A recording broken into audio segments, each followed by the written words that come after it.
They tied her to a tree and left her for dead. I remember the way the bark scraped my cheek, the ropes cutting into my chest so tight I couldn't tell where my breath ended and the pain began. The laughter of those the bonejack vultures, still echoes in my ears. They thought I was just some black nurse who took a wrong turn down a country road.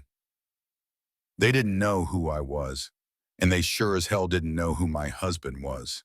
It all started with a truck hood up steam rising sitting on the shoulder of a back road outside Fall Ridge. I was driving home after a double shift at the VA hospital. Still had my scrubs on. I just held the hand of a dying Marine, promised him he wouldn't go alone. My head was heavy, but my heart, it was open like always. I pulled over without thinking, figured it was an old man stuck in the heat. That's what nurses do, right? We stop. We help. But the second I stepped out, I knew. The engine was cold. No one in sight. Then movement, 5 of them, vests marked with skulls and feathers.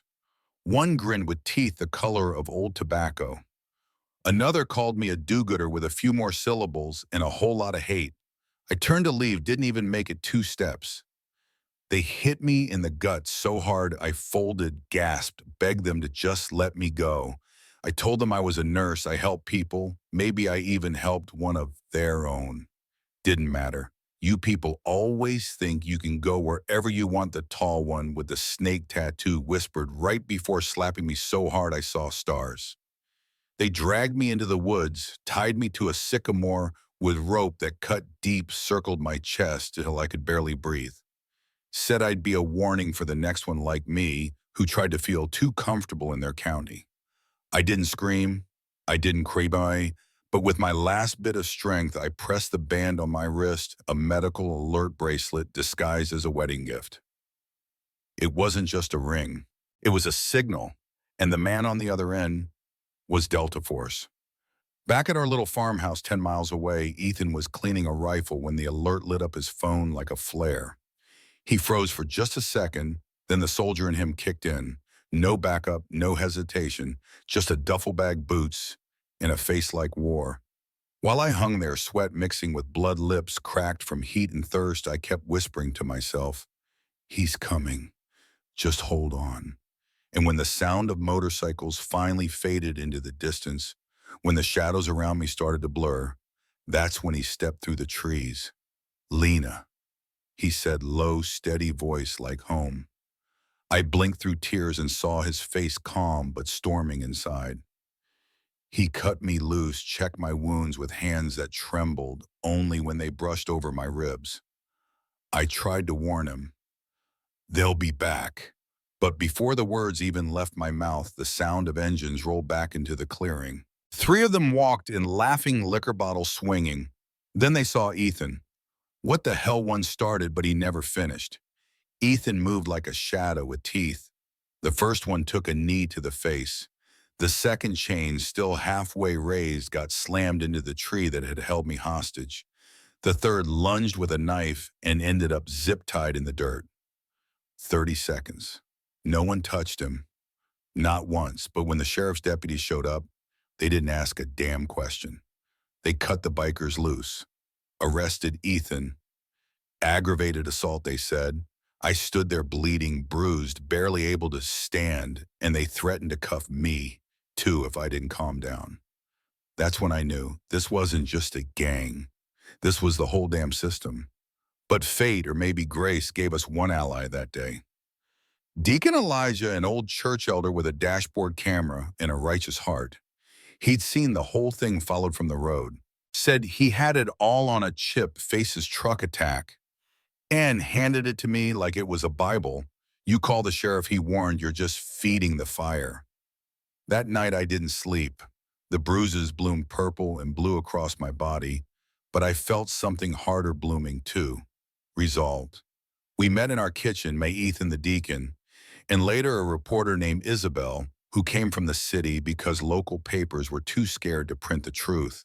And when Richard Kane's daughter, Nora, called shaking and scared, saying she couldn't be quiet anymore, that her father was behind it all, we made a plan. We broke into Kane's office at midnight, pulled records, took photos, found ledgers full of auxiliary payments to the sheriff's men, payouts to the very monsters who tied me to a tree. And just when we thought we had enough, they came for us again, chased us through the quarry, cornered us in the old chapel, threatened to burn it down with us inside. But this time, we live-streamed everything. From the bruises on my ribs to the ring Ethan slipped in my hand, a ring that belonged to a deputy.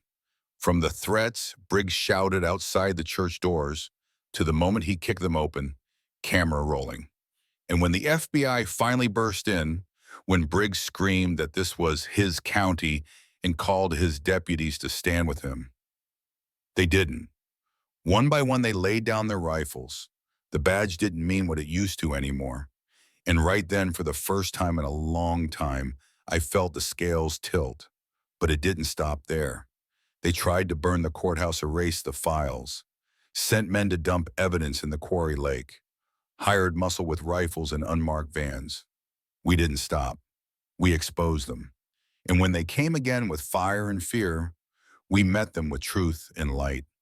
Phone lights lined the quarry ridge, neighbors, veterans, church mothers standing shoulder to shoulder in the dark.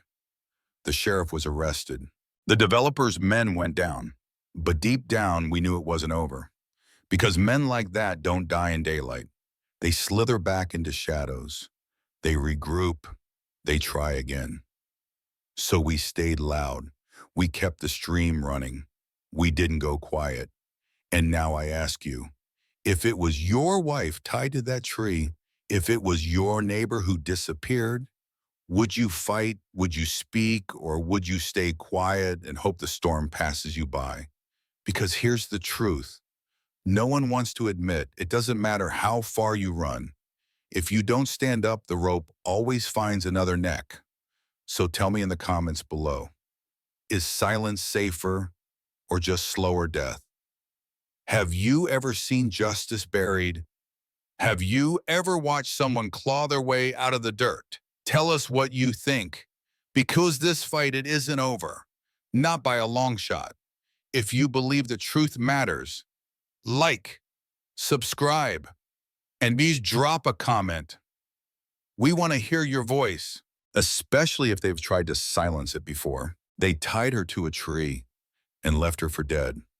I remember the way the bark scraped my cheek, the ropes cutting into my chest so tight I couldn't tell where my breath ended and the pain began. The laughter of those the bonejack vultures, still echoes in my ears. They thought I was just some black nurse who took a wrong turn down a country road. They didn't know who I was, and they sure as hell didn't know who my husband was. It all started with a truck hood up, steam rising, sitting on the shoulder of a